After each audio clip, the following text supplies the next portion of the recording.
Good morning सांग मैंने सका सका जमी मोर डेली रोषेईबास आरंभ करदे। आज भी सेमती आरंभ हो गला रोषेई।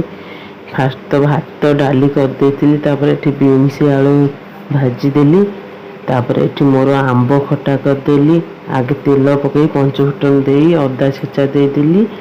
भूसंग पत्र कंचा लंका तेजपत्र दे भलसे भाजीदेला आंब पकईकी भल भाव में भाजी नेली।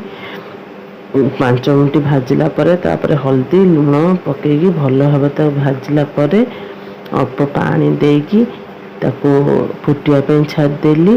फुटिला पकईदेली गुड़ टिके पकईदेली। गुड़ पकेला जमी खट्टा आमर हो सारा लास्ट कसूरी मेथी टिके लंका जीरा गुंड करी पकईदेली। पकेला खट्टा बास्ना भी बढ़िया, खट्टा भी बढ़िया लगुला। आंब खट्टा खट्टा मीठा टे लगुला, बहुत बढ़िया लगुला।